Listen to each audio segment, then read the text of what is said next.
ప్రియమైన జన సైనికులకి, వీర మహిళలకి, భీమవరం ప్రజలకి, చుట్టుపక్కల గ్రామాల నుంచి వచ్చినటువంటి ప్రతి ఒక్కరికి మీ నాగబాబు హృదయపూర్వక నమస్కారాలు. జై జనసేన, జై జనసేన, జై జనసేన. మన నాయకుడు, మా తమ్ముడు ఇప్పుడే కొన్ని కారణాల వల్ల అర్జెంట్గా వెళ్ళాల్సి వచ్చింది. నేనేమో నర్సాపురంలో నామినేషన్ వేసి రావడానికి కొంచెం టైం పట్టింది. చాలా థ్యాంక్స్. నేను పుట్టిన జిల్లా ఈ నర్సాపురం నియోజకవర్గంలో నేను ఇక్కడ నామినేషన్ వేసే అదృష్టం మా నాయకుడు ప్లస్ నా చిన్న తమ్ముడు నాకు ఇచ్చిన అవకాశం. ఈ సందర్భంగా మీ అందరికీ చెప్పాల్సిన విషయం ఏంటంటే, కళ్యాణ్ బాబు లాంటి తమ్ముడు, చిరంజీవి గారు లాంటి అన్నయ్య మధ్యలో నేను ఉండటం ఆ దేవుడు నాకు ఇచ్చిన అదృష్టం. మీలాంటి అభిమానులు ఇచ్చినందుకు వాళ్ళే ముఖ్యులు. మీలాంటి అభిమానులు రావడానికి చాలా థ్యాంక్స్ యూ. ఎప్పుడు ఈ దేశాన్ని, రాష్ట్రాన్ని పట్టి పీడిస్తున్న జలగల్లాంటి ఈ దుర్మార్గపు ప్రభుత్వాల్ని తొక్కి మంచి ప్రభుత్వం ఏర్పాటు చేద్దామా, ఇక లైఫ్లో ఇంకా అటువంటి పని మనం చేయలేమా అని మొత్తం నీరసించిపోయి ఒకప్పుడు ట్రై చేసి ప్రయత్నం ఫలించక అలా డల్ అయిపోయి, సరే తమ్ముడు చేస్తున్నాడు కదా, తను చేస్తే మనం చేసినట్టేలే అని తమ్ముడిని అలా టీవీలోనూ అక్కడ చూసుకుంటూ సంతోషపడతా ఉండేవాడిని.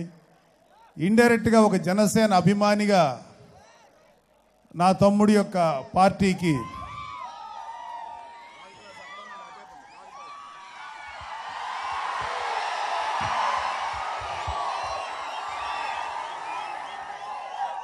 నా తమ్ముడి పార్టీకి సపోర్ట్గానే ఉండేవాడిని.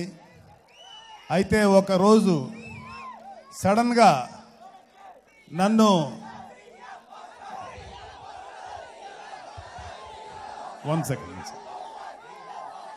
ఒకసారి సడన్గా ఒకరోజు నైట్ వచ్చి, నిన్ను నేను భీమవరం నర్సాపురం ఎంపీ నియోజకవర్గం అభ్యర్థిగా నిన్ను నియమిస్తున్నాను, నువ్వు పోటీ చేయాలి అని నా తమ్ముడు చెప్పినప్పుడు, అక్కడికి వచ్చేటప్పటికి జనసేన వరకు వచ్చేటప్పటికి అతను నా తమ్ముడు కాదు, మీ అందరిలాగే నాకు కూడా నాయకుడు చెప్పిన మాటని ఒక సుగ్రీవాజ్ఞలాగా శిరసావహించి నేను మీ ముందుకు వచ్చాను.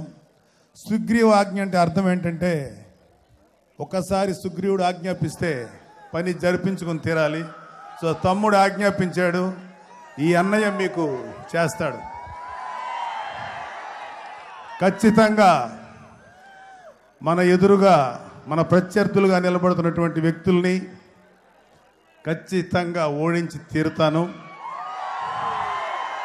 జనసేనకు ఉన్నటువంటి పవర్ ఏంటో చూపించి తీరుతాను మీ అందరి సహకారంతో. ఎంతకాలం వీళ్ళ ఆటలు, వీళ్ళ పాటలు,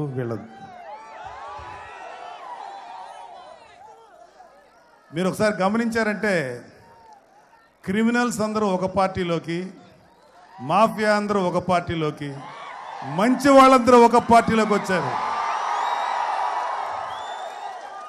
సో ఈ యుద్ధం జరుగుతున్నది ధర్మానికి అధర్మానికి మధ్యలో. ఇది ఒక మరో కురుక్షేత్రం లాంటి యుద్ధం.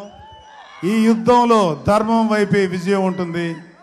అది మీ అందరికీ తప్పనిసరిగా మీకు ఆ విజయాన్ని మీకు అందిస్తాం. నా అదృష్టం ఏంటంటే, నర్సాపురం నన్ను ఎంపీగా మీరు గెలిపిస్తారుగా. Thank you.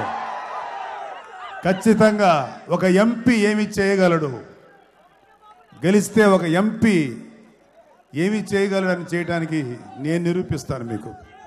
ఎందుకంటే ఇక్కడున్న లోకల్ సమస్యలు ఎన్నో ఉన్నాయి.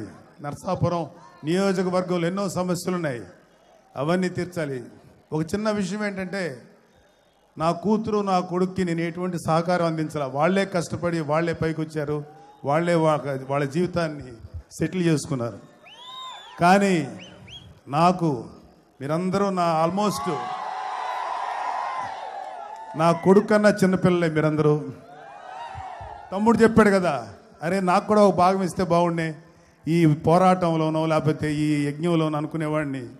నాకు చాలా ఆనందాన్ని ఇచ్చాడు. ఆ యజ్ఞంలో నేను పోరాటం చేస్తాను. మీకు 25 ఏళ్ల భవిష్యత్తుని ఇవ్వడానికి మన జనసేన ముందుకొచ్చింది. ఖచ్చితంగా తమ్ముడి ఆశయాలకు అనుగుణంగా జనసేన మీ అందరికీ 25 సంవత్సరాల భవిష్యత్తునిస్తుంది. కానీ మరేమి ఆశ మరి మధ్యలో ఇలాంటి తాయిలాలు లాంటివి ఏమి అనవసరం ఇవ్వదు. ఖచ్చితంగా ఇలాంటి అవినీతి ప్రభుత్వాల్ని, ఇలాంటి క్రిమినల్ రాజకీయాలను ఎదుర్కొందాం.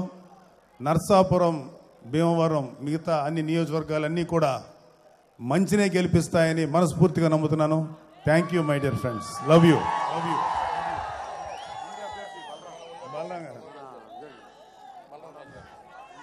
జై జనసేన, జై హింద్, జై హింద్, జై జనసేన.